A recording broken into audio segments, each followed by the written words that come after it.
Welcome back to the Daily Dribble podcast, guys. As always, I'm your host, Nick Zammit. Here joining me on our Christmas special, Mr. Lee Hancock. What's going on, guys? Lee here. How are you, mate? Well, Most wonderful time of the year, is it not? It is. I mean, it's beautiful outside. Had a number down at the beach today. It's very nice. Mate, the waves, you're a bit of a beach baby, are you? It's freezing, no. Every time I hop in the water, I feel like I'm about to die because of how cold it is. But no, it's still good. I'm with you. I dipped my big toe in today and it was mighty chilly, but nevertheless, we got a couple of raised stats. But it has been a beautiful day down here in Hobart. Also joining us, now you wouldn't believe it, summer with the kiddies got on for any of our YouTube watchers out there, but rocking the Christmas jumper, Mr. Roy Hancock. How are you, mate? Oh, I'm in the festive spirit. You toasty? Mate, it's look, it's 30 degrees out today, 30 degrees Celsius, and I just thought, look, it's the Christmas episode, mailbag episode. Let's just put this kid on. It's probably going to be only on for the next few minutes or so, but you've made your point now, haven't you? You've got to dress appropriately, I think, for these kind of episodes. So, yep, glad to be here. Absolutely. This is, for us, like I know for myself, and I reckon I speak on behalf of all of us, this is our most highly anticipated episode of the year. We love it. The Christmas episode. It's now a bit of a tradition. We fire up the mailbag once again, answer all of your hard-hitting questions, basketball and non-basketball related. And then we think a couple of beverages as well. Now, we do love, we are on the tins today. Yeah. What tins are we on? We're on the Mercury ciders for myself and Roy. These seem to be a bit of a favourite amongst Nick and I. They are an absolute staple, Mark. They are potent as anything. I mean, not sponsored, but you're on the double black, zero sugar, might I add. On a real health kick. But it wouldn't be. Something always goes wrong. Today, for any of our YouTube listeners, this episode, we are currently experiencing some wicked lag, aren't we? That's ridiculous. We love that. We love that. For all of our audio listeners, you certainly get the full experience, don't you? So, nevertheless, we will push on.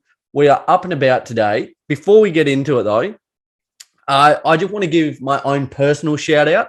I'm not sure if she'll be listening or not. She's got a bit of a free time on her hands now, but a big shout out to my mum, Roz. She's currently in the old hospital ward. She snapped her tibia, her fibula, and she's broken her hip as of the other night. So she's in the ward at the minute. We'll be there for quite a while, but I don't think you've got too much else to do. Probably cooped up in bed for quite an extensive period of time, but a big shout out to you if you listen to this one. I'm certainly thinking of you, and likewise. A bit going on there, so certainly not ideal at this time of the year, but nevertheless, we will get through it and push on. Love it. Don't love the injury. Don't love the shout. Just quickly, have either of you guys broken a bone before? No, I was saying to you before the pod, I'd struggle to think of many injuries worse than a broken leg in terms of just pure pain. I said to you guys before we came on the air, this was full like movie spec. Like this was one half of the legs going one way and the others going another way. Yeah. It's like you don't think it's real when you see it in the movies. It's like yeah. You can touch up anything in movies. Absolutely. But I was like, oh shit. Oh, we are in it now. But nevertheless, we will. Rescue, though, I did as best I could. I can't say I was much help, but I did a little bit there. Let's get into it though, guys. A massive episode, our last one before we have our little Christmas break next week. We will do a couple of quick odds and ends initially, and then we'll get into our mailbag. Big thank you to everyone that sent questions in, but let's stop pissing around. Let's get into it. Odds and ends. I might kick us off. Should I kick us off? Yeah. I'll kick us off.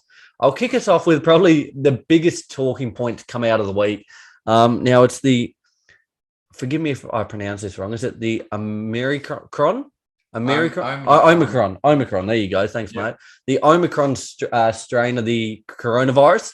It is really, the virus is, taking off once again. It's really running rampant on the league. We mentioned last week games being shut down with the Bulls, and the players are just each and every single day, more and more players are being shut down due to this.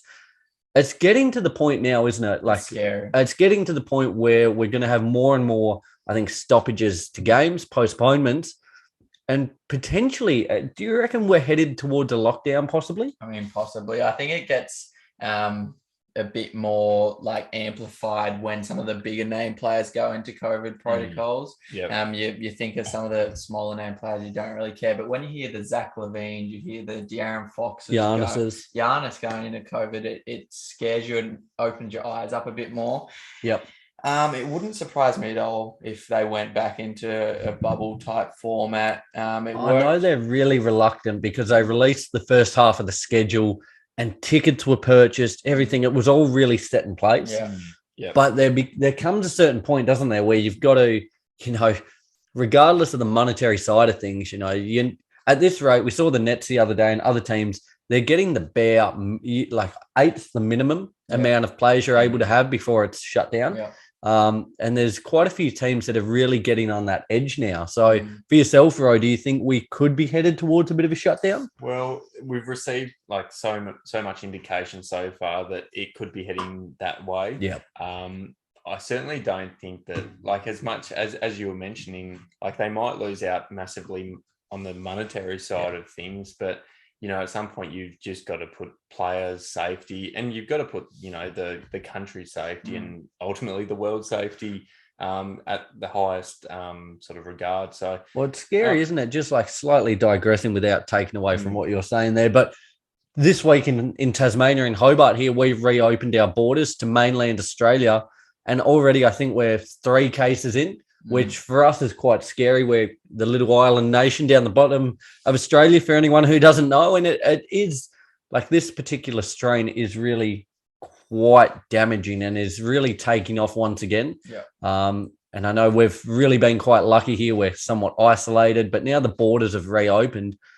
For us, I think it would only take a couple more cases before we start looking at a potential lockdown again. Yeah. So I'll give you 3 options and you tell me what you think would be the most likely. Do you think the NBA is likely to keep going as per normal? Do you think the NBA is likely to go into a bubble scenario the 2 seasons ago? Yep. Or do you think the NBA is likely to shut up shop completely for the season, for the time being at least? I think option 3, I think likely to shut down, possibly just for like a 2-week period, just to get, everything. It won't be long. Not for long. I don't think they would want to go back into a bubble situation.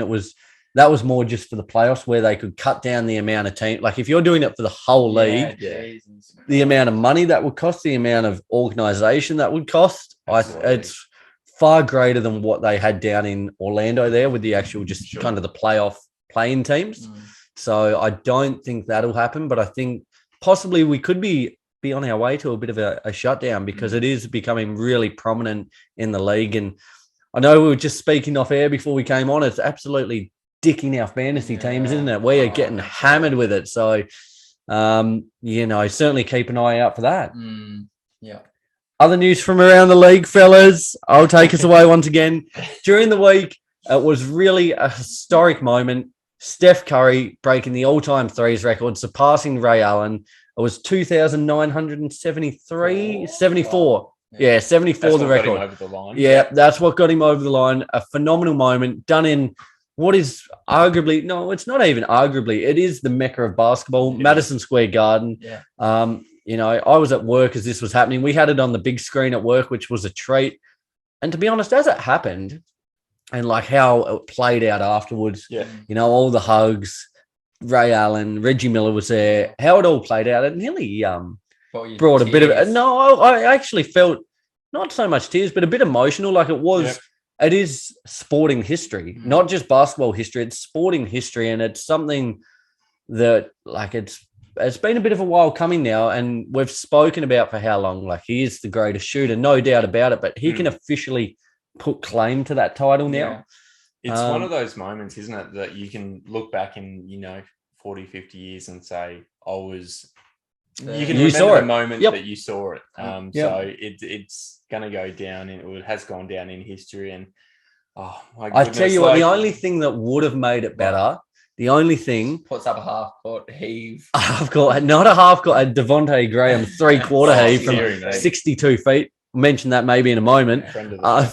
He's back as a friend of the show after a shot like that. Oh, he was always a friend. But it would have been awesome to see Draymond Green make the assist. Andrew Wiggins, he's got in there, but It was just, even after the game, seeing Reggie Miller, Ray Allen, and those three together. What's crazy to think is probably in maybe, it's hard to say, a season's time, maybe half a season, a season and a half's time. James Harden will be number 2 on that list. Do you reckon he'll go to number 2? He's not far behind Ray and Reggie at all. He will be there in probably a year and a half, if that. Out of my however many years of watching basketball, I'd say that would have to be the time where I'm like, yep, this is a point in history that I'm there for. But it tied with like LeBron bringing a championship to the Cavs. But the thing is with Steph, like, I, as a Lakers fan, and I am a LeBron fan through and through, I think he's, we can argue all day, and as many basketball fans can, about who the greatest of all time is. But in terms of who's revolutionized the game the most, it is Steph. You look at, if you go down and watch kids now playing, they're just jacking up threes like it's going out of fashion. You look at the correlation between when Steph came in the league with how many threes were taken to now.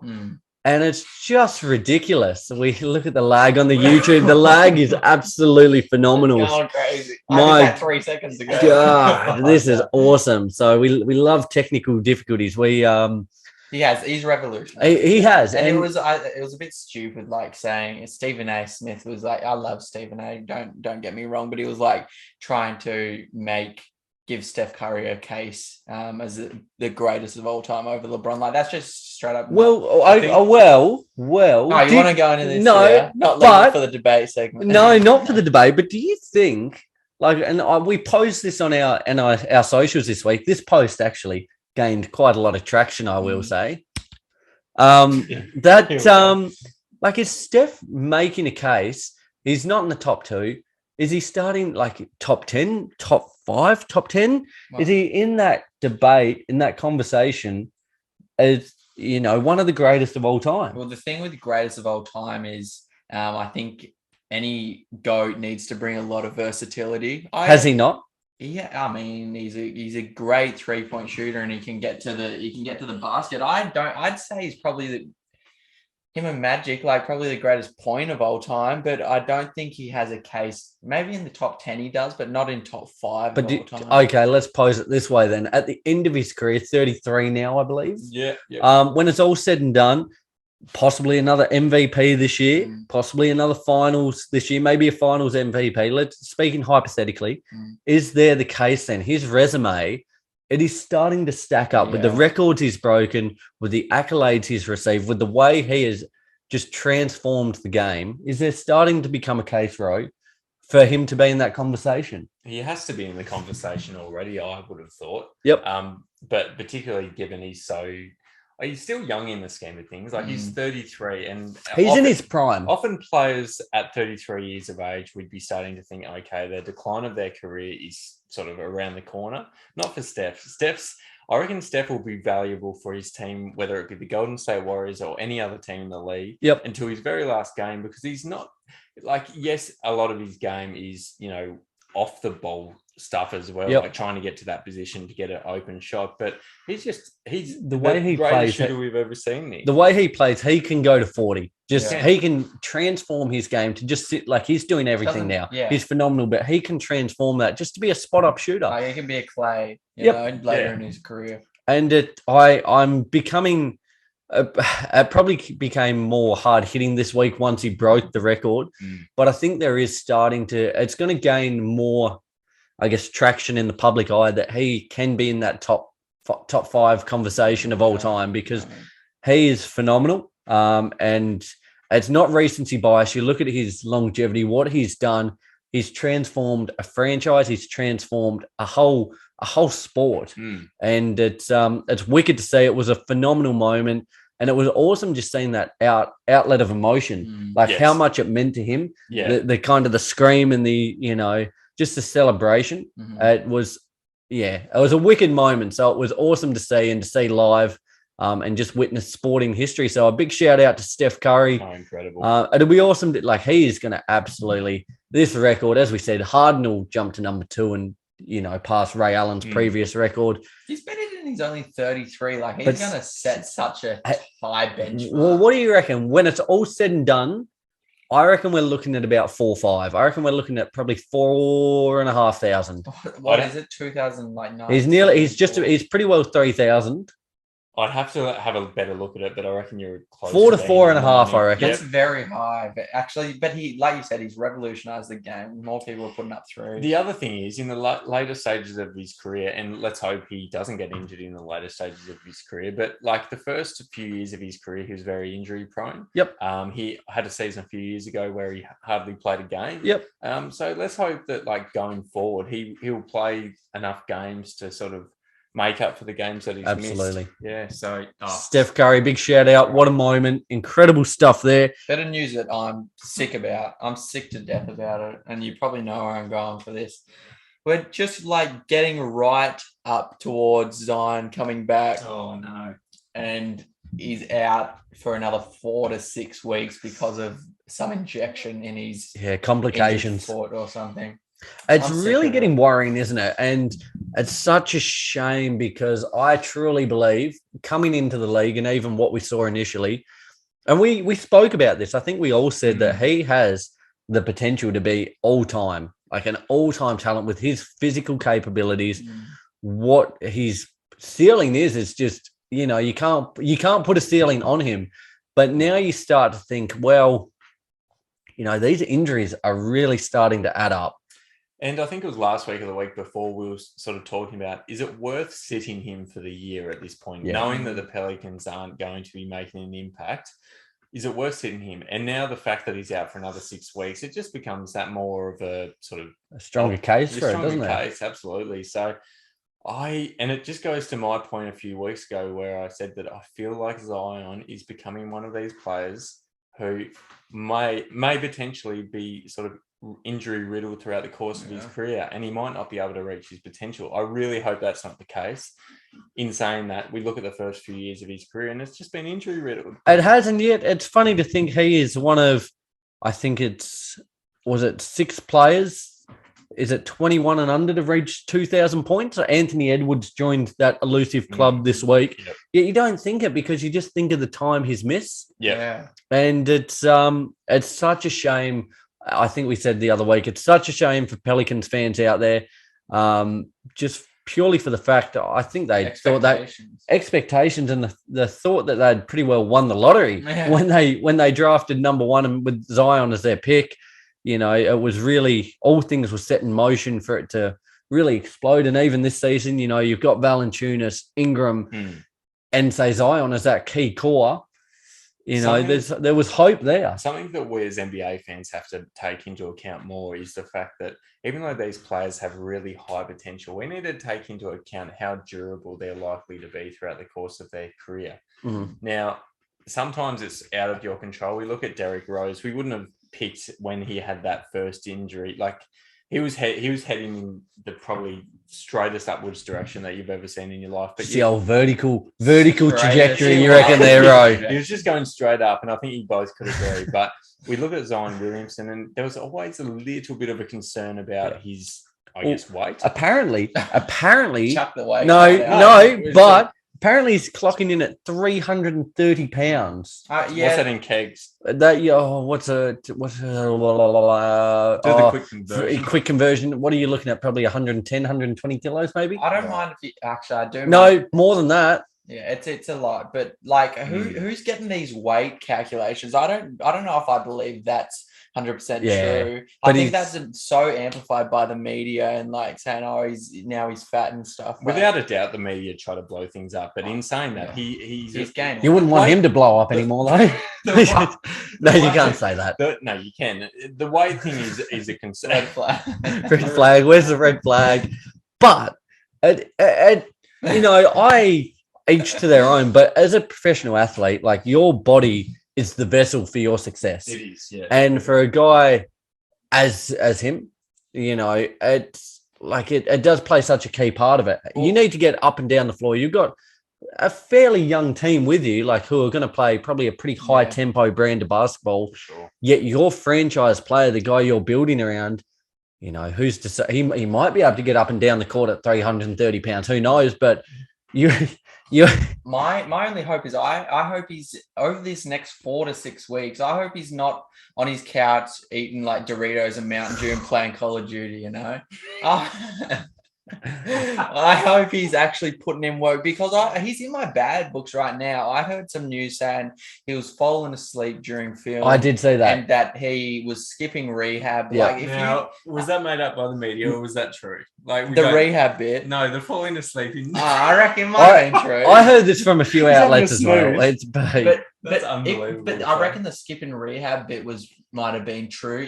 I know you may not be dedicated to your team that you're at. I was about to say, do you think that's partly because if he was to say at the Lakers or a really prominent franchise, do you think his motivation would be higher? Oh, without a doubt. But like, you need some self-motivation and like for individual success. Absolutely. You can't just be eating, I'm not going to say what he shouldn't. Eating Doritos. Well, I'll transition to a guy who's made a stunning comeback to the league. This is something we've been clamoring for so long. Yes. It makes me so happy. It warms my heart. Isaiah Thomas. Yeah. What an absolute journey and battle it's been for him. His career, like, you just can't script this stuff. He was drafted 60th.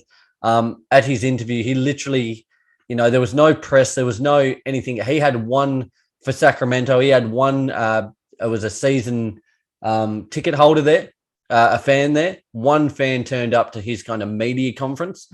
He went on, third in MVP voting, dealt with the blow of losing his sister, put in incredible playoff performances, and has just battled so hard with injuries. Yeah, he is honestly the ultimate underdog. Yeah. And it was wicked. The Lakers have offered him a 10-day contract. So, sorry, let me just go back one step. Because it's been a stunning week for him. He made his G League debut this week. It was for the Grand Rapids Gold, so Denver's affiliate. He put up 43 points, 6 rebounds, 8 assists. So in his G League debut, and that was enough to warrant the Lakers offering him a 10-day contract. 2018, he suited up for the Lakers. So an awesome, comeback to the purple and gold there. Today against the Wolves, they went down pretty convincingly in what was an ordinary game. But IT, 20 minutes he played, dropped 19 points. I think he was the leading scorer for the team he might have ended as. So, I certainly hope, and I know we are all hoping for, that he can actually find consistent game time, consistent, health, and I think he's 32 now. So, he's still got a few years left. So certainly hope that he can, really find a solid position within the league once again. I was saying to you before the pod, though, just quickly, Nick, that he was sort of reminiscent of Carmelo, not in the fact that their careers have panned out the same way, but certainly in the fact that they've been out of the league for an extended period of time. There's been a lot of people scratching their head as to why that is the case. Yep. Given how they performed at their if you just rework the roles that they're in, we've seen what Carmelo's done in Portland. Yes. Transition him into that 6th-man role. He was just phenomenal last season for the Blazers, and he's carried it on to the Lakers this season. If IT can, kind of, go in that same mold, then, that is a very, very handy pickup. You think he went into that G League game knowing that he had to show out? Oh, absolutely. Knowing he knew all eyes were on him in that game, and he did himself every. All it takes is one big showing, and to be honest, here we go. I didn't think he'd get picked up after one big game. I know it was a pretty massive game, 43 points, but and I don't think by any means Lakers jumped the gun at all, because you look at some of the other players in the league and you think, how are they in the league and IT isn't? And you look at his history of work as well, when he's healthy, what he can do, top 3 in MVP voting, as we alluded to.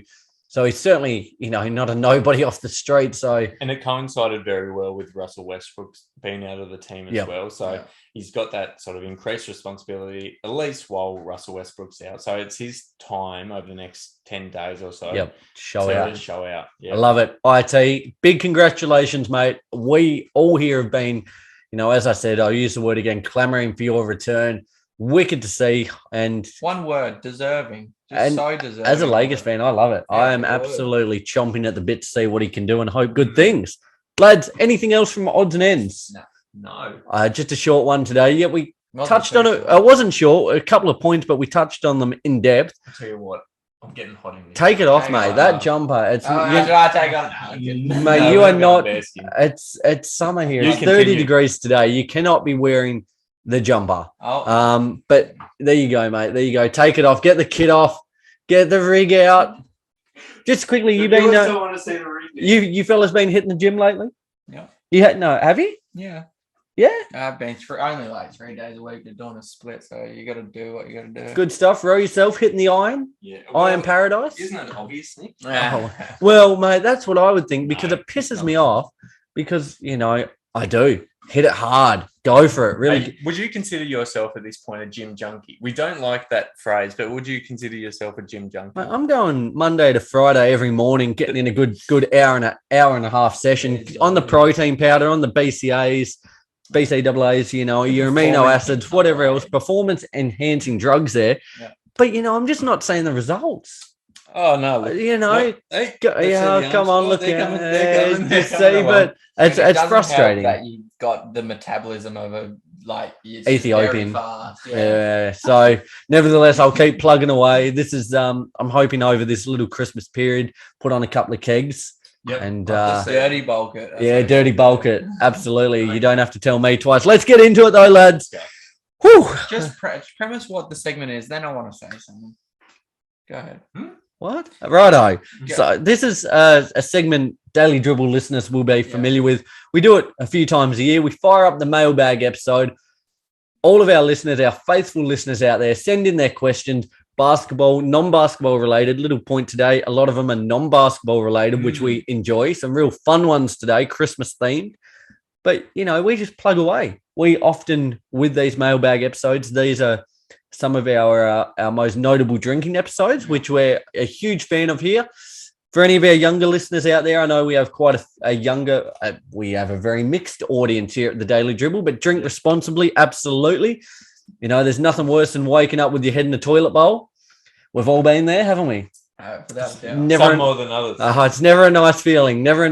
So drink responsibly, but we answer your hard-hitting questions. The preface I wanted to say is I know I haven't, and from the sound of the thing before the pod, you guys haven't too much either, but I have had the slightest look at these questions. So these are going to be straight off the dome, which is probably I think we like natural responses. That's the thing. We don't want to be too orchestrated, knowing all the questions. So some of these we're going to be hearing for the first time, I reckon. I just love it. And this is where these episodes go. Slightly digressing here. When you said orchestrate, my mind went to orchestra. So if you were in a band, you can't say you're the conductor. You can't say you're the big chief. But what do you reckon you're doing? Are you on the brass, the woodwind? What instrument are you going for in the orchestra? Is there like drums in orchestra?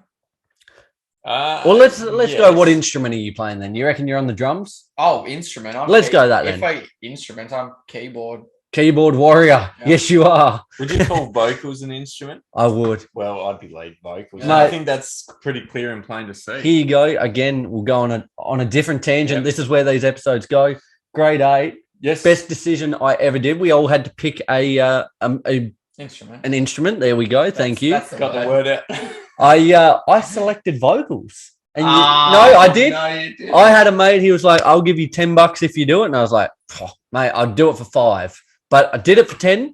$10 in grade 8 is like 100. Mate, that's a lot of canteen money. But literally, that's a lot of the teacher had come in and he's like, how you going? You going well? I was like, mate, headphones are in. I'm just singing away. Not really, but as the biggest bludge off year, the biggest bludge off class, had an absolute blast. It was wicked and easiest $10 I ever made. So goodness me. So that technically that would have earned you about 500 yogurt frogs at the canteen. Yeah, that's it. Reinvested. Yeah, all right, lads. There we go. Wow. Belly full of yogurt frogs. I haven't had them for a while, so but nevertheless, this ladies. one by one, all 500 of them. Far out. Here we go. Well, let's probably only Australians will know that. Yeah, it's probably an Australian primary school. You reckon the frogs? I don't know. Let us know. Yeah. Let us know. Yogurt frogs. If you haven't tried them, be sure to. Unreal stuff. Let's answer our first question here. A big shout out from Chris. Chris Swick, host of the At the Depth of Dark Side podcast. Okay. We've mentioned Chris before. Huge fan of everything he does in the mental health space. This is probably I just want to put a little note on this, one of, if not my favorite question we've been asked before. Goodness me. So he's asked, now I want to get this right. You've been given an elephant. You can't give it away or sell it. What would you do with it? Now, I as soon as it came to me, I had an answer. That's such a curly question, but it's such a good question. It is a curveball. We said going into it, basketball, non-basketball questions, and this is, the epitome of what a non-basketball question is. So I'm here for it. You want to kick us off then? I reckon you've got an answer. I do have an answer. As soon as it came, I think of myself, I'm a hustler. I love side hustles. I love money. You're going to flip the elephant. I'm not going to flip the elephant. I'm not going to flip the elephant. Tell you what, I need a big truck to flip it. I would monetize the elephant. I'd be setting up a little rink. Kids come and jump on the elephant, $2 a pop. You get to have a couple of minutes, get to pat it, feed it some peanuts. Okay. Then, Matt Damon movie. Anyone who's seen it, we bought a zoo. Right, once I build up some money off the elephant, I'm going to the bank. I'm seeking out a loan, and I'm setting up my own zoo, and I'm having a movie instead of Matt Damon. You've got it all worked. We bought a zoo too. I've got tigers and gorillas and where are you getting the money from to get from the elephant? Everyone wants to jump on it. Here in Tassie, how many elephants are there? If I start promoting, in India, elephant rides, I'm getting a couple of bob a pop. I'm showing that it's a marketable asset. Yep. And we're here for it. We got a zoo. Yeah, zoo dude here is gone. Is like government, who's gonna let you, if we're being completely logical, I hate to be logical, but if we're being logical, who's gonna let you set up a rink for kids to come ride elephants? Oh, it could be adults. Liability. Do you need to sign consent before you hop on the elephant? He's bringing out the consent. Bringing out the rules and regulations. Because I read this question and I still don't have an answer as of right now, so I'm still trying to think. But if you're jumping through loops, you need to think. Yeah. I'll have forms. I'll have waivers and disclaimers and everything under the sun. All I'm seeing is dollar signs at the minute.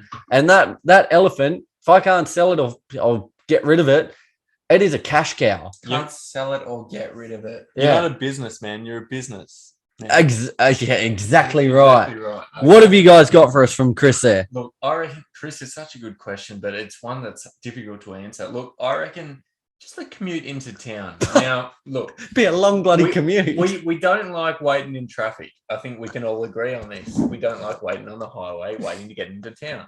How about we make an elephant lane on the left-hand side of the street? We come stomping down the highway. We come stomping down the highway with old mate me on the back, just giving it a. You got the horse whip on it. I'll start at 8:30. Get going. Get going. Over the bridge, I go into the city. I don't think many people think about how convenient that would be having the elephant lane there. Thoughts? I tell you what, if you had the whip and you got the pace up a little bit. Yep. They can move though, can't they? The old elephants. They can if they're running. If you had your own designated elephant lane, tell you what, you might start you could be a trailblazer and set the trend. Elephants could be here, there, and everywhere. I don't think people realize how long it takes to get into town sometimes. Yeah, so I reckon get into the old elephant lane, and away you go. Stop it. Here you go. There you go. I love it, Lee. What have you got? We've both given pretty logical answers. I don't think. even need to ask how logical Rose is, because that's flat out. That's flat out a joke. That's flat out here for it. I reckon. You can't get rid of it. I get the not selling bit, because I'd sell it in the snap of a finger. Oh, you can't give it away and you can't sell it. That was the question. Give it away to someone for their profit. Okay, can I set it free into the wild? What a shit answer. What a shit answer. Okay, so we've got David Attenborough over to our left here. And now... What a rip-off answer. You're just... Mate, you're here in Tassie. Where's it going to run? Well, to be honest, I didn't hear... No, not into the Tassie wild. I'd fly over. You're going to fly the elephant over. Ship him over, yeah. You're going to ship him over on the Spirit of Tasmania. Let's put it this way. On the plane, you pay about $200 extra for about 5 kilos. How much are you going to be paying for a ton? The freight's going to be through the roof, mate. You have to start selling a couple of kidneys. I mean, the plane will take off and it will go. Well, so you're taking the wildlife warrior approach. Yeah, I'm taking the wild, but like yours is the only answer that like you can make. I'd say that too. Feasibly see. Make profit. Like no one's making an elephant lane. You can't see the LDL. Oh, come on. For one elephant in Tassie, I don't even think we have one elephant in Australia, let alone Tassie. Yeah, 2021 is. There you go, mate. Chris, by far, we love everything you do, but that is one of the best. As soon as I read it, I was like, that is gold. That's shocking. I love it. Let's carry on. We've still got a bit to get through. So big shout out. Do we say big friend of the show? Do I say big girlfriend of the show? What do I say? Shout out to Annabelle. Annabelle Hancock. Sister. You guys get to say sister. I get partner. Lover. Daughter. Just Come on. She's got a couple of questions here. Bust out the lover. Didn't need to bring that in. Oh, come on. We're all friends here. Watch out. We'll see how that goes. She asks, do you guys have any upcoming guests? And what is your favorite part of the podcast? We've always got upcoming guests. We're always looking into it, aren't we? That's what I was about to say. Like at the moment, we don't have anything locked in stone, but also we're always on the lookout for people who we think might sort of complement the show. And I think we're trying to talk to people where, it's sometimes where we are, isn't it? It's hard to kind of wrangle the time zones and the whatever else, but we're active. We're always actively searching for people to jump on. It's a constant hustle to get people on the show, isn't it? Yeah. It is. But, carry on. What's your favorite part then? Favorite part? I've said this to you, and I'm sure you guys can attest to this every single week, or at least most weeks. But I think just being able to have a dedicated time after the long work week, and I think we can all appreciate this. You're slaving away throughout the week, 5 days working a week, for the all man. Day.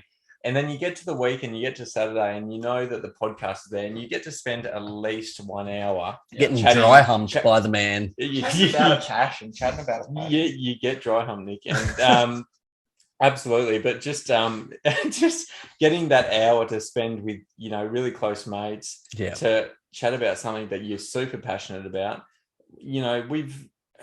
It's not even a monetary thing or a popularity thing. I think at the end of the day, like it's been for us the whole time. We were doing the podcast, but it's nice to have it. But I think we'll you want to send us some money? We're here for it.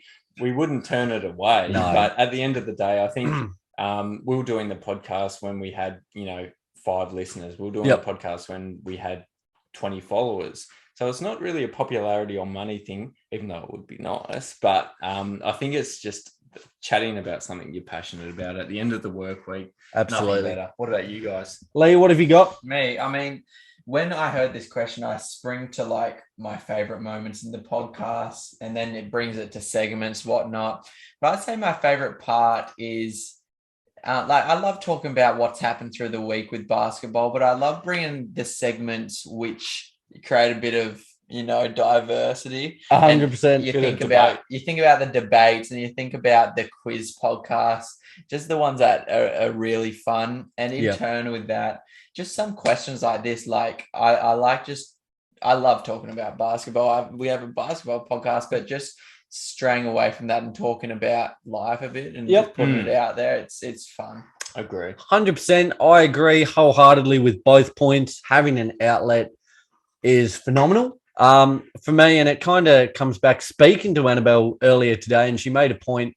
I think what are we now? We're just over 2 years since you guys came on board, and I think not on the old emotional side, but I think really it has been for us all a really massive bonding project. We were looking at videos. Yeah, and that's what Annabelle mentioned. Looking at videos before.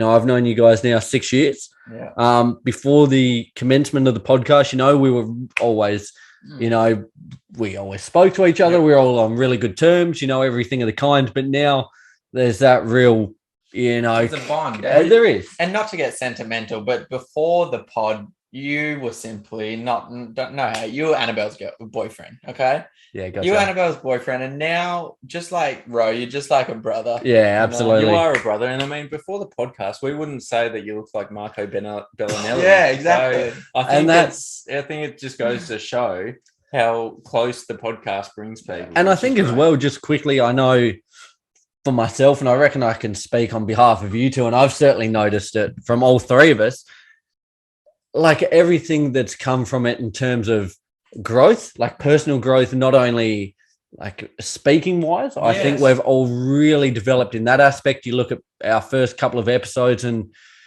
shit. Wow. It's kind of funny for anyone out there who's got some spare time, go look back on season 1, our first couple of episodes, put it to now and see where we're at. But it's awesome, what we've been able to do in terms of speaking to guests, Matt Garrick from Big Brother, Vic Law, all these people really cultivating a strong following. We're nearly on to 2,000 Instagram followers, and just having built a bit of a community now. Community and also like personal growth. Yeah, 100%. Before the podcast, I was like, and throughout my life, you just grow up. I had friends, but like you just I was just like one of those like awkward introverted people. Now I can talk. I'm literally like a leader at my workplace. You are, and you've mentioned that, and that is like, and it comes back to the podcast though, because I wouldn't talk how I do to people now if it wasn't for the potty, because you're here. And it's something as well in terms of the speaking, learning how to actually put together a podcast. And just a quick shout out, this is my bad, I'll raise my hand for this one. For any of our podcast listeners out there, I messed up last week. I forgot to put the intro and outro in. I'll wear that one. No one noticed that. Yeah, okay. Well, yeah, I hope not.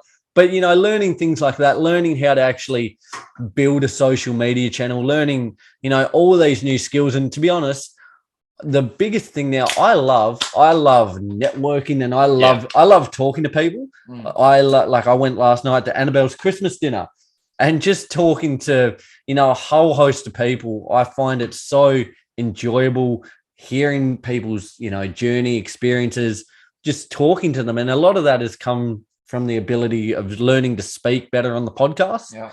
So, but you can also hear, but networking with people, and I'm sure you can attest to this, Nick, is you can also speak about ways that you can benefit them and they can benefit you at the same time. So mutually beneficial relationships. Absolutely. We're here for it. So yeah, we love it. Just had a look at the time, mate. We are up and about. We've gone through 2 questions, so let's rip through.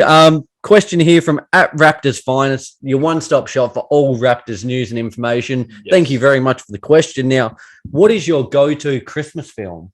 You want me to go? Yeah. And this is going to be a bit of a curveball. Nick was having a look. I was doing a little bit of sneaky. Frozen is a great film. Oh, are we going with Frozen, are we? Is that what you're going with? I might do. I might do. Yeah. I don't know because that is a great film. And are you 6? Exactly. I know that's the demographic, like 6-year-olds. But I know out of however many listeners we have, there's at least one person that's like, yeah, he's right. It is a really well constructed film. Now, as your Christmas film? We're not going favorite movie here. We're going Christmas film. Favorite movies. I know, and I had to look up. Is Frozen a Christmas movie? It's not per se a Christmas movie. But there is a lot of snow in that movie. All right, there is a lot of snow. Yes. Wait, what? If I had to go Christmas movies, Christmas full-out movie, I'm going with Santa Claus Part 2. Because you change your answer. How satisfying was that fake Santa Claus, the mean Santa Claus? You remember? That was satisfying. Let's be honest. Have you watched Santa Claus 2? Yeah. That's with Jack Frost as well in that one, isn't it? Yes. Yep, absolutely. Yeah. Just quickly, come on. You're taking the piss. Okay, say that. I know there's one person out there that's like, yep, he's right. It is a really good film. Yeah, well, Nick Frozen's not a Christmas movie, man. It's got a lot of snow. There's heaps of movies with snow that aren't Christmas movies. What are you talking about? Where's one reference to Christmas in it? Let It Go. Oh, no. Fair play. All right. I'll give it to you just for that. Nick was saying earlier that we have a young demographic. No, not necessarily. We've got young, 6 years old. I hope not. I hope not. We're promoting drinking on this episode. I hope they're not 6 years old. You next? Can I guess yours? Yeah, because you thought you knew it coming in. I thought I knew yours coming in, and I reckon I'll put my house on this. I reckon your favorite Christmas movie, Nick, is National Lampoon's Christmas Vacation. What is that? Absolutely. Without a doubt, you got it. Hole in one, 100%. An absolute Chevy Chase masterclass as Clark Griswold. Now, I'll tie this again. I'll tie this movie in again a little bit later on with another question, but This is my ultimate Christmas movie. I absolutely love it. Every single time. It doesn't matter how many times I watch it. It has me in stitches. It has aged phenomenally well, and it is just. Have you both seen it? I haven't. Oh yeah, absolutely. You haven't? No. Lee, this Christmas, that's my gift to you. This movie, please watch it. Have you seen the other ones as well, Ro? The Vegas Vacation. This is how I knew it was yours, Nick. Just before the podcast, we were discussing what each of ours might be, and Nick was saying, look, this is not only my favorite Christmas movie, it's my favorite series. Yeah. We know how much Nick loves a bit of old Chev Chase, and we know how much Nick loves a bit of National Lampoon. So I do. It's really no surprise. I can't speak highly enough of these movies. They just get me every single time. I think he's the ultimate character, the ultimate family man who tries his absolute darndest but doesn't quite succeed. I feel that's me. Yep. Sometimes his facial expressions that is some of the best acting you will ever see. Just the old eyes are just not going. As good as like Jim Carrey. Oh, he's up there. It's unbelievable stuff. National Lampoon's Christmas Vacation is by far my pick. I was tossing up, not tossing up, a close second, well, not a close second, but Home Alone. Yes, it was a contender, but Lampoon's takes it out for me. Go ahead, Ro. Now, okay, we're thinking. I guess for me, I think of movies that when I was growing up in the prime of my childhood, you got prime. What movies were on at that time? What movies captured my heart? Now, for me personally, I don't know if you Oh, guys share the love for this movie that I do, but Polar Express. Oh, yeah. Now, if you're a 90s kid particularly, you're growing up and you're probably sort of teenager, sort of still in primary school growing up, and you still got that warmth of Christmas in your heart. It's not all about it's a lot about presents, and it's a lot about Santa Claus, and you just want to believe in the magic of it. And goodness me, Polar Express, one of those movies that really warms the heart. And that's like the word for it, warming. I feel the magic in it, absolutely. I see where you're going. And it's one of the most nostalgic movies, in my opinion. Very Christmassy. The only thing is the main character pisses me off a little bit. Yeah, not a huge fan. Yeah, and the chick as well in it pisses me off a little bit too. So the kind of two key characters piss me off. So you hate kids. Right. So I hate Christmas. Right. Okay. No, but I do like that for the sense, like you do feel the nostalgia and you actually feel the real Christmas kind of relevance in it. Yeah, absolutely. Feel it. Yeah. I didn't see that coming from you, Ro, going the cartoon route. But I was a kid once, Nick. You wouldn't know it now, you old bastard, you. I've got a few greys coming through. I hate to admit. Maybe you can ask for Christmas for a new set of hair. Got some greys. Christ almighty. Nick's just requested me. Bloody request a two-paid Donald Trump. I reckon just quickly we can all probably request a new hairline as well. Me, I'm not taking this hat off because if I take the hat off, you're going to see things that you wish you didn't see. Well, here we go. We'll tie it in with our next question from @Pineapple Pizza Pod. Again, a huge fan of theirs. Everything to do with mythology and cryptology. I love the triple P. We love it. Good. Absolutely. Play on words. We're here for it. They ask, what is your favorite holiday tradition? Ro, we might go to you first. Holiday tradition. I mean, don't knock off the mic, Nick. I know. I've lost the plot now. The first thing that comes to mind is just as sort of plain as it sounds, it's the most important thing in life. And it's just having all of your family in the one place at the same time.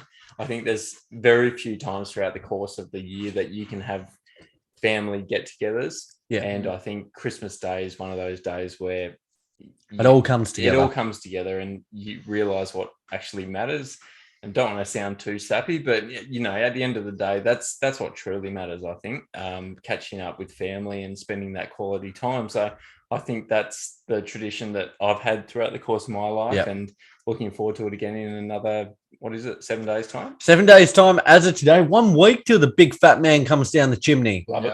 Excellent. Lee, for yourself, what have you got your holiday, your Christmas tradition? I'm just trying to think, like, it's probably something to do with the anticipation of Christmas, because that's always the best bit.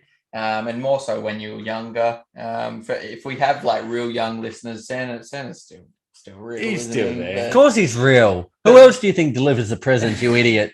But I'm just thinking more so, like, we'd leave cookies and milk out with a note, and by the morning time they'd be eaten. Absolutely. And I was like, and that's like my most prominent Christmas memory and tradition. And you still putting out the cookies and milk? I'm not, but while it's like not so prominent. Poor Santa. While it's not so prominent now, looking back on that, I'd like wake up on Christmas and be like, he really is real. You're trying to stop him from turning out like Zion. Come on now. Trying to save those kilojoules. No, but that'd probably be the tradition. Like, I swear I used to like pretend to hear like jingle bells on the roof too. Mate, I kid you not, one night I swear I did. And at that point I believed he was real because I've heard it before as well. Yeah. Just like soak it up while you're a kid. Why, as a kid, he's still real now, isn't he? Of course. Okay, well, righto. I'll go with mine. Mine is, for me, I'm with you on the family sense, all that good stuff. But my tradition is, and just in the last couple of years more so, presents. No. I was waiting for it. Nah, presents. No, not so much. It's now you get a big lunch in. Big lunch. Okay. Get on the beverages somewhat early. Right. Again, drinking responsibly, as always. Big lunch. Belly full of beers, should I say. Yes. Yeah. Then full of bellies. We knew what you meant. You sit down on the couch just for a little bit. You kind of beer still in hand, drink still in hand, and just, you're not off for half an hour. That's ideal. You get that. Like, I'm a huge fan of naps. The sleeping, right? And on Christmas Day, even more so. Once you're full, you're happy. You're somewhat lit, and then you wake up, you're refreshed, rejuvenated. You still got the alcohol in your system that you're ready to back it up for a big shift in the night. Like, I remember last year coming around to you guys, and I think I was on one leg just about, wasn't I? I was legless from the bloody Lord of the Rings there. Yeah, so I feel like that's a very particular tradition. That's to you, like. Oh, it is for me now. No, absolutely, that's my tradition. And the other big point of that, tying it back in, every Christmas, without a doubt, on TV or watching it myself, a tradition is the National Lampoons has to be watched. Okay. That is the big point. Has to be. It gets me into the festive spirit more than anything. So that's in terms of food and the drink, like, you're eating so much food and you're drinking a fair bit that, like, the food soaks up the drink, and you that's why you drink more. You go back to Rose's house like we are doing this Christmas, and you're fine. You're pretty much sober. If I'm fine by the time I get around here on Christmas Day, I've not done it right. You've done something wrong. So we'll see how we go on that front. But nevertheless, Christmas, it's an awesome time of year. Fair play. Let's kick on with our next question. We've still got a couple to go. So from Brian at Concerts That Made Us podcast, he asks, you wake up, here we go. Sorry. You wake up on Christmas Eve to footsteps on your roof. You startle Santa, and he falls off your roof. What do you do? I'm going to take... I was going to go... Because I hadn't heard this one. This is springing to mind. First off, I'm whipping out my phone and taking a video or a picture just to prove that, like, it's real. But still, how would you not, prove that it's not a setup? You know what I'm doing? What? He's fallen off your roof. You're liable. I'm taking a sledgehammer to that fool's head. Like, you got to knock him off at that point, because he might have a broken... It's like a horse. If they break their leg, you got to put him down with a bullet between the eyes. I reckon Santa gets one to the head and it's lights out. Why though? I slap on the coat. But you're going... You take over Santa Claus. Marco Bellinelli's taking over Santa Claus. Chris Kringle, here we go. Let's go. That's my dream, to travel the world. And what better way than in a sleigh with how many reindeers we got? 12.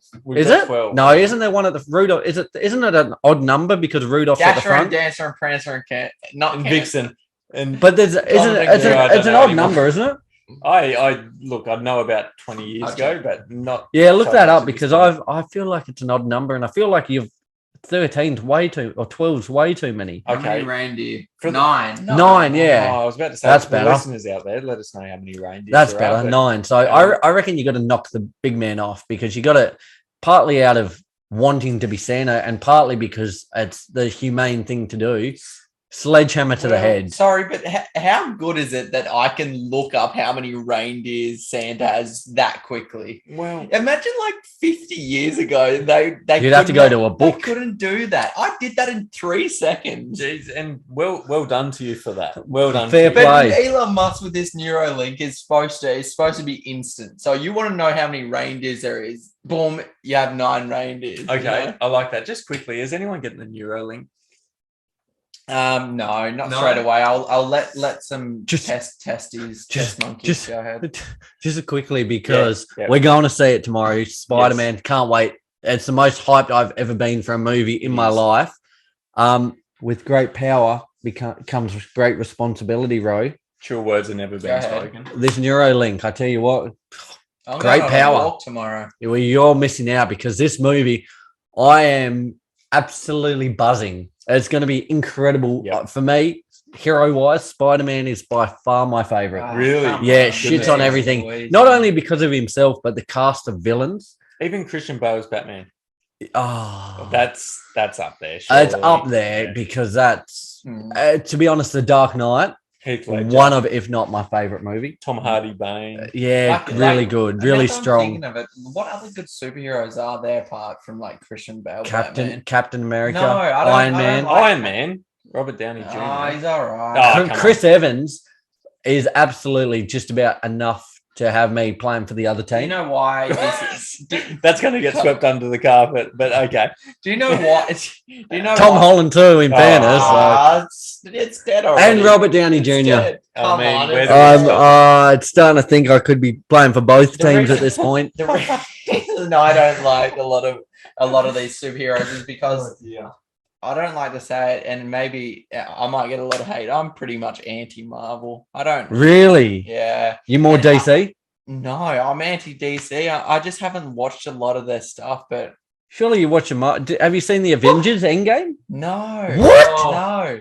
The only Iron Man I've seen is that guy with the electric whips going like this. You know? Oh, that's unbelievable. This is. But I will say, Dark Knight is one of the greatest films of all time. Absolutely, without a doubt. Okay. Still doesn't do justice. Redeems me. No, it doesn't. It does not. But what was the question? I feel like we had a question. Oh yeah, I said we're not. How did we get on to talking about Spider-Man and DC and with tangents we get on? Oh dearie me! So what? Shit. I said I'd take a photo or a video. You said you'd sledge him. Oh goodness me! Triple H sledgehammer to the head. All right, Ro, what have you got then? I feel like these answers say a lot about each person, but look, I reckon if he fell off my roof, and you're helping him. Look, I'm probably giving him a hand, but I'm also saying, look, mate, I've just helped you up. Can I have a few more extra prezzies? Open up the sleigh, big fella. I would open up the sleigh, chuck the sack over the shoulder, waltz back inside and say, look, Mrs. Claus is on her way. She'll be here soon. And is she your present? Get out of it. I'm not into gifts, but come on, let's go. Okay, enough on to the next question. All right, our last question from our main man Apex. Big shout out to you, mate. Everything you're doing, phenomenal stuff, Gilf. Come on, I've not heard that one before. Apex asks, he asks, Caleb there, we need the origin story. How'd you all get interested in the NBA from Australia? Now, this is one I feel like we've touched on, something that for any of our new listeners out there, I think, who wants to go? I'll go. You go. I'll shepherd. As an NBA fan that originated from like Australia, and like Rose said before in an earlier podcast, you don't have that city pride. You kind of get drawn to these players. So it was the LeBrons. It was D Wade for Kobe. me. It's particularly my favorite player all time, D Wade. It was like John Wall.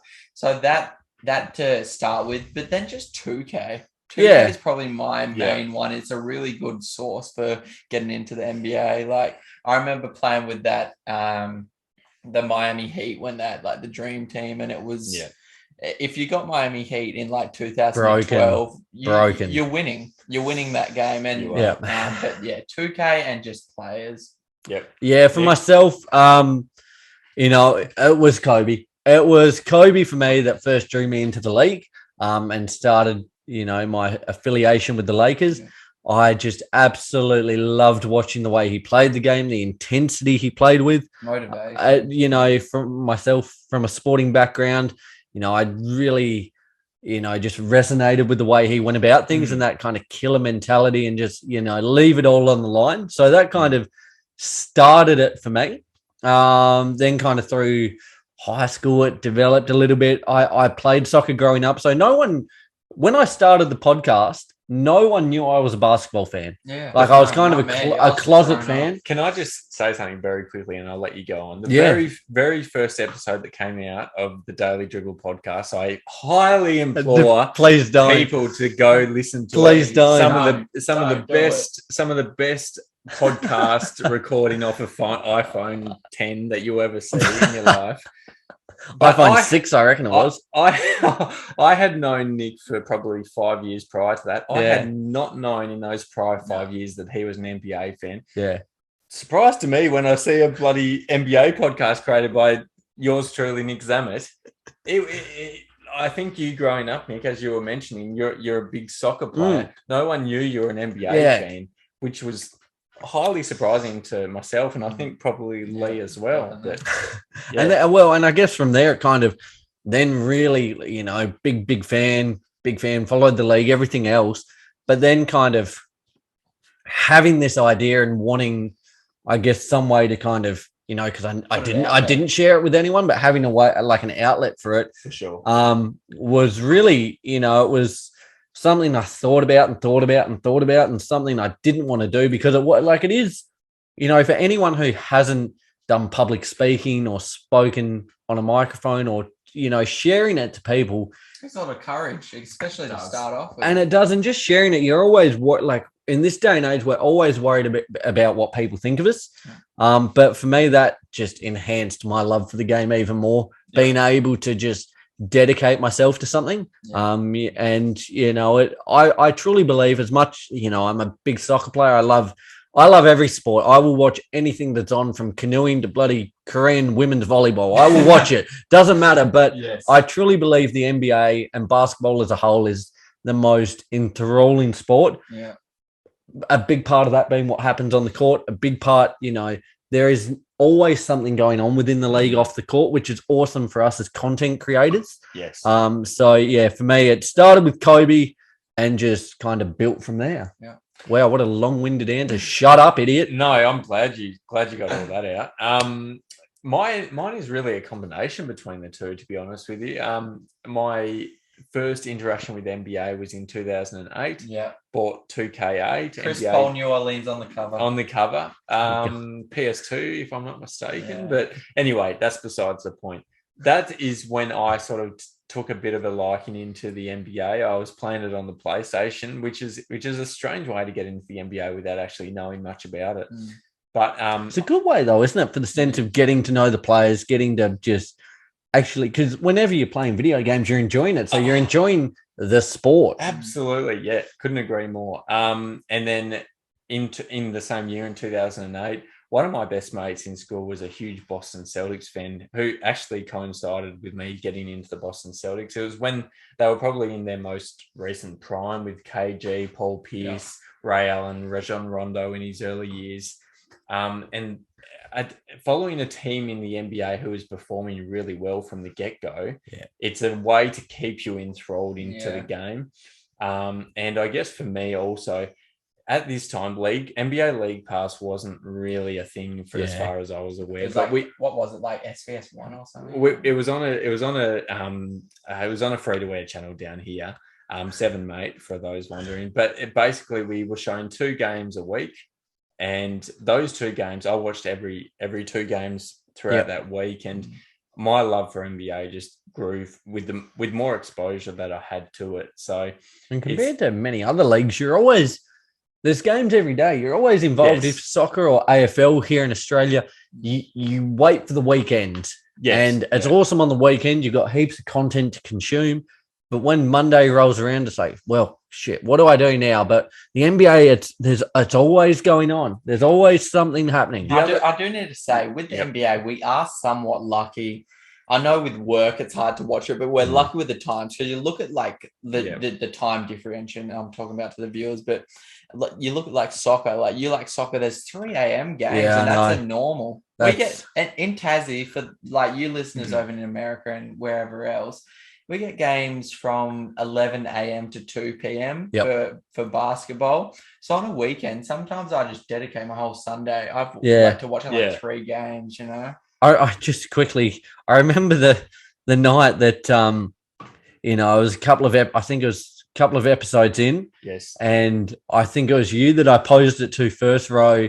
I said about potentially joining the podcast. Yes. Yep.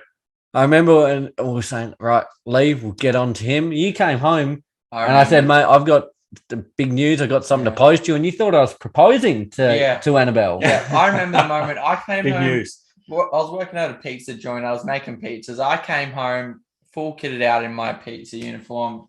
Nick was like, I got to tell you something that's pretty big. I'm going to propose something to you. I think that was the main word, propose. Yes. I was like, are you proposing to my sister? Right proposing to you? I thought he was asking my permission to propose to Annabelle. And then he said, do you want to be the pod? And I was like, without a doubt. If I had have just said at that point, knowing where we were in our relationship at that point, if I had said, right, I'm proposing to your sister, what would you have said at that point? I was prepared to say, of course. Spot on. You know, carries over to now. Of course, even more so. Look out, danger. Yes. Yep, if you like it, then you better put a ring on it. No, there you go. No true words ever spoken. Don't worry about what I said. Fellas. I can see a guy doing a wheelie down the street. Yeah, we have got some hoons running around out here at the minute. Hot lap. It has been a hot lap here in the Daily Dribble studio, guys. It has been a massive episode. We can't thank each and every one of you enough for who's sent in your questions. And not only that, we've got, we'll have next week off. Actually, the next time we record, it'll probably be on New Year's Day or in the new year. It'll be 2022. So just on that point, a big thank you to everyone that supported us this year. We cannot thank you all enough. Yep. We'll be New Year's Day. Yes. It has been a phenomenal ride again this year. As we've achieved a lot this year, I feel like we've spoken about it. We've moved into this new studio. We've started recording video podcasts. We released merchandise. Unfortunately, due to COVID issues, our supplier had to shut down. We are still on the hunt for another one. We're, always in conversations, always got things in the works. So we've got a big 2022 on the cards. We'll probably speak about that in our next episode, but we can't thank you all enough for all of your support this year. As we said, we're marching towards 2,000 followers, a wicked milestone, a bit of a little pat on the back for the ego there. But, as we said, it's awesome to have now built a bit of a community. Absolutely. It's been another wicked year, hasn't it, lads? It has. I love it. I can't believe, what are we, 1.5, 2 years through the pod? Yeah, about 2 years. It's flying, hasn't it? It's gone really quickly. And it's it's just like a metaphor for life. Life goes quickly. I remember our first episode, I sounded like a mouse on a mountain. I was so quiet on the episode. It just comes with confidence with the podcast, isn't it? Just confidence in public speaking. And I think the podcast has come a long way since our first episode. So now, just slightly digressing before we wind up, one more question. In terms of now, do you feel you're at the point, if you're put in a situation where you don't know many people, are you to that point where you feel confident going up and speaking to people? Just so much, chew an ear off? So much more confident than maybe this time before the podcast, I would say. Yep. It just comes with speaking, knowing that you'll be viewed by people, even though it's not live. You know that people will be listening, people will be watching.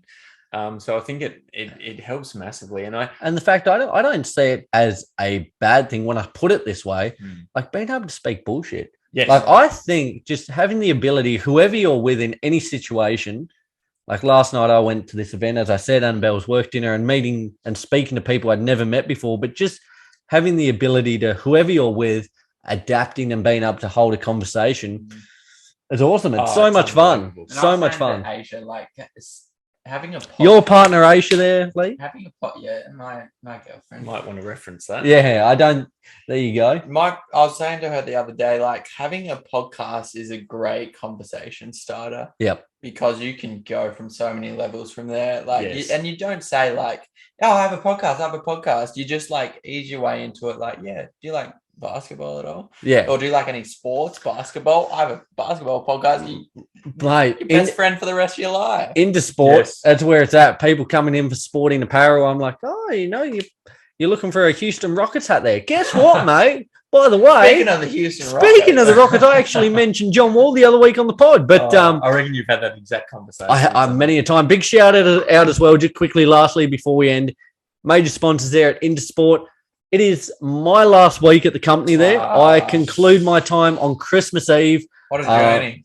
Been a hell of a journey. Isn't it crazy? You wouldn't have got that job if it wasn't for the pod. No, bollocks, I would have. I wouldn't have. I wouldn't have at all. And I remember just, a little throwback here. I think you had prior commitments that night, but Ro and I, when we went to our meeting for that partnership agreement, and we kind of went in like, oh shit, this is nerve-wracking. This is nerve-wracking. This is quite daunting. Yep. This is the first time either of us have ever done anything like this. Yes. And we left and we were like, wow, we can't wait to do that again. Yeah. And absolutely. Even, having guests on the show and, we've appeared on others' podcasts, things like that. It really is a wicked journey.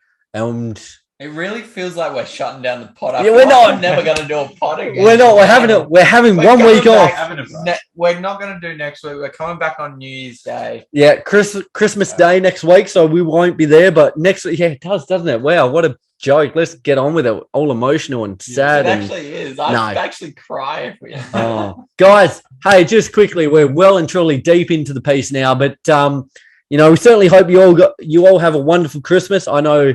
Hope you had a laugh from the pod, It was a funny If one. you're not face down, you're not doing it right. So have an absolute blast. We will be sure to keep you guys up to date with all the latest from the NBA and NBL. It's really an exciting little period for the NBA. Fingers crossed the league doesn't shut down and that we get our slate of Christmas, or in the US, Christmas Day games. Absolutely. Boxing Day here in Australia. Sorry the webcam was a bit off. Like, it's had its ups and downs this hour. Technical issues.